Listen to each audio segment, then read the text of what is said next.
काय अगदी एरंडासारखं वाढलं आहे. ही संज्ञा एरंडीची जोमाने वाढण्यामुळे आली आहे. एरंड ही जोरात वाढणारी व अत्यंत उपयोगी वनस्पती आहे. ही सर्वत्र असते. ही भारतात सर्वत्र आढळते. त्याचे फायदे पाहूया. वातावर हे मोठे औषध आहे. कोणत्याही प्रकारचा वात झाला असेल, पोटदुखी, नळ, पीत, वात, अंगातून लचक येणे, सर्वांगावर एरंडाचा काढा अत्यंत गुणकारी. एरंडाची मुळे स्वच्छ धुवून पाण्यात मंद आचेवर उकळावीत. मिश्रण आटू द्यावे. एरंडाचा काढा 8 भाग शिल्लक राहिल्यावर गाळून घ्यावा. औषध म्हणून घेताना त्यामध्ये 1 चमचा मध घाला. वात विकार कमी होण्यास मदत होईल. एरंडाचा काढा घेतल्यास शौचास साफ होण्यास मदत होईल. मुळमांच्या पानांचा व बियांचे पोटीस करून रोज शेक दिल्यासही सूज उतरण्यास मदत होईल. कोणत्याही प्रकारच्या सुजेवर एरंडाच्या मुळांचा काढा देतात. गुडघे वगैरे सांध्याचा आराम असलेल्या सूज एरंडाचे पाणी वाटून तो लेप गरम करून सुजेवर बांधला असतात. तेथेच एरंडाच्या मुळांचा काढा सकाळ संध्याकाळ 1 चमचा घ्यावा. ताबडतोब सांधेची सूज कमी होण्यास मदत होईल. एरंडाच्या बियांचे काढलेले तेल जुलाबासाठी फार मोठे औषध आहे. जुलाब होताना पोटात वगैरे दुखत नाही. याने पाण्यासारखे पातळ जुलाब न होता मलाचे जुलाब होतात. हे अत्यंत सौम्य आहे. जुलाब न होता जरी पोटात राहिले तरी काही अपाय होत नाही. जन्माला आलेल्या मुलापासून ते म्हाताऱ्यापर्यंत सर्वांना ह्या तेलाचा जुलाब घेण्यास हरकत नाही. 10 ग्रॅमपासून ते 3 ग्रॅम पर्यंत जुलाबासाठी एरंडे तेल देतात. एरंडे तेल सुंठीच्या काढ्यातून घेतल्यास वास कमी होतो. हमवातामध्ये ताप, सांधेदुखी, अपचन या लक्षणांनी रुग्ण त्रस्त असतो. शिवाय सांध्यावर सूज येते. अशा वेळी एरंड, मूळ, सुंठ, गुळवेल यांचा काढा करून सोबत केल्यास आराम मिळतो. कारण काढ्यातील सुंठ पाचक म्हणून, गुळवेल पाणी कमी करण्यास, एरंड मूळ वातनाशक म्हणून उत्तम कार्य करते. अविरत जेवण, सतत बसून काम करणे, व्यायाम न करणे यामुळे बद्धकोष्ठता म्हणजे पोटात साफ न होण्याच्या तक्रारी जाणवते. शिवाय शौचाला खडा होतो. अशा वेळी एरंड तेल 1 चमचा प्रमाणात रात्री झोपताना घ्यावा. त्यामुळे आतड्यात शिकणपणा येऊन वात कमी होतो आणि पोट साफ होण्यास मदत होते. वातामुळे बऱ्याचदा टाचा खूप दुखतात. यावर एरंड तेल चोळून शेक दिल्यास आराम मिळतो. बाळंतीणमध्ये स्तनप्रदेशी वेदना होतात. अशा वेळी एरंडाच्या पानांची शेकावे. त्या वेदना दुधामुळे असतील आणि सूज असेल तर नक्कीच चांगला फायदा होतो.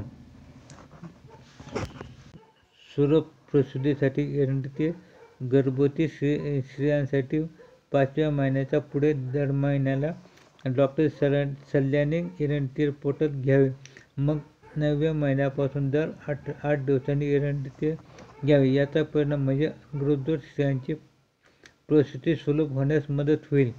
वृषणवृद्धीच्या विकारावर रोज सकाळी एरंडे लावा. जुलाब घ्यावा व रोज 2 वेळा एरंड तेलाने मालिश किंवा तेलाने चांगले चोळावे. महिनाभरात वृषणवृद्धी विकार बरा होतो.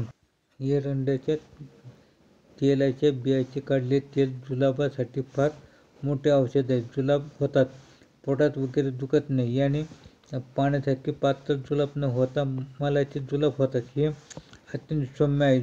जुलाब न होता जरी पोटात राहिले तरी काही अपाय होत नाही. जन्माला आलेल्या मुलापासून ते म्हाताऱ्यापर्यंत सर्वांना ह्या तेलाचा जुलाब देण्यास हरकत नाही.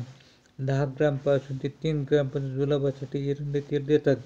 एरंड सुंठीच्या काढ्यातून घेतल्यास वास येत नाही. हमवाताच्या मध्ये ताप, सांधेदुखी, अपचन लक्षणांनी रुग्ण त्रस्त असतो. शिवाय सांध्यावर सूज येते. अशा वेळी एरंडमूळ, सुंठ, गुळवे यांचा काढा करून सेवन केल्यास आराम मिळतो. कारण या काढ्याचे सुंठ पाचक म्हणून, गुळवे पात कमी करण्यात, एरंड वातशामक म्हणून उत्तम कार्य करते. अविरत जेवण, सतत बसून काम करणे, व्यायाम न करणे यामुळे बद्धकोष्ठ म्हणजे पोट साफ न होण्याची तक्रार जाणवते. शिवाय शौचाला खडा होतोय. अशा वेळी एरंडातील 1 चमचा प्रमाणात रात्री झोपताना घ्यावं. त्यामुळे आतड्यांचा शीघ्रपणा येऊन वात कमी होतो आणि पोट साफ होण्यास मदत होते. वातामुळे बऱ्याचदा टाचा खूप दुखतात. त्यामुळे एरंड तेल चोळून शेक दिल्यास आराम मिळतो. महिलांमध्ये सुलभ प्रसूतीसाठी एरंड तेल, गर्भवती स्त्रियांसाठी 5व्या महिन्यापासून पुढे दर महिन्याला डॉक्टर सल्ल्याने एरंड तेल पोटात घ्यावे. मग 9व्या महिन्यापासून दर 8 दिवसांनी एरंड तेल घ्यावे. याचा परिणाम म्हणजे गर्भवती स्त्रियांची प्रसूती सुलभ होण्यास मदत होईल. अनेक व्यक्तींना बेशुमार पडल्यानंतर ताबडतोब झोप लागत नाही, डोके गरम राहते, टाळूचा भाग गरम होतो, डोळ्यावर पण मारल्यासारखे होते, सारखे डोके दुखत असते, चैन पडत नाही, विचार मालका सुरू झाली म्हणजे झोप अजिबात येत नाही. त्रास होणाऱ्या व्यक्तीने रोज डोक्यात व तळपायास सावकाशपणे एरंड तेल काचेच्या पात्राने चोळून तेल जिरवावे व तळपायांना तेल लावावे. डोके, तळपाय पण सावकाशपणे जिरवावे व तळपायांना तेल लावावे. डोके, तळहात व तळपाय यांना एरंडाचे पान बांधावे. हे आपण काही दिवस केल्यास गुण खात्रीने येतो. काही व्यक्तींना सारखा श्वास लागतो, चावत नाही, छाती भरल्यासारखी वाटते, चढवत नाही. अशा वेळी 1 पट एरंड ते 2 पट मध एकत्र करून घेतल्यास तो काढा पिऊन घ्यावा. मलाची शुद्धता झाली म्हणजे श्वास कमी होतो. तसेच जुन्या संधिवातास त्रास असेल तर थोडाभर एरंडमूळ थोडे कुटून अर्धा लिटर पाण्यात अष्टामांश काढा करावा व तो गाळून त्यात अर्धा चमचा मध टाकून तो प्या. वाटून गरम करून सुजेवर बांधावी. किंवा जर पोट बारीक राहून दुखत असेल, भूक लागत नाही, अन्नाचे पचन होत नाही, अस्वस्थता, ढेकर, अन्नावर वासना नसते, अशा वेळी एरंड मुळाचा काढा 1 अष्टांश करावा. त्यामध्ये हिंग, पादे, लवंग व सुंठाची पावडर 4 अंकुटे घ्यावी. त्याने आपणास फरक पडेल. अनेक वेळा थंडीच्या उष्णतेने अनेकांना भेगा पडतात. अशा वेळी एरंडाचे बारीक वाटून यात थोडे दूध घालून ते मिश्रण ओठांना लावावे. भेगा मऊ पडून आराम मिळतो. न सांगता येणाऱ्या भेगा, गरवाट त्रास अनेकांना होतोय. अशा वेळी एरंडाची मुळी पाण्यात उकळावी, गळगाठावर लेप द्यावा. तसेच त्वचेसंबंधी गडद डाग, स्ट्रेच मार्क्स किंवा जखमेवरच्या खुणांवर एरंड तेल लावल्याने त्याचे डाग कमी होण्यास आणि एरंडाचे काही तेलाने त्या ठिकाणी मसाज केले त्यामुळे तुमच्या त्वचेला खूप फायदे मिळतात. ही त्वचेला मॉइश्चरायझर करते, त्यामुळे त्वचेला ओलावा मिळतो आणि डाग कमी होतात. एरंड तेल लावल्याने मुरुमांचे सूज कमी होऊन ती लवकर बरी होण्यास मदत होते.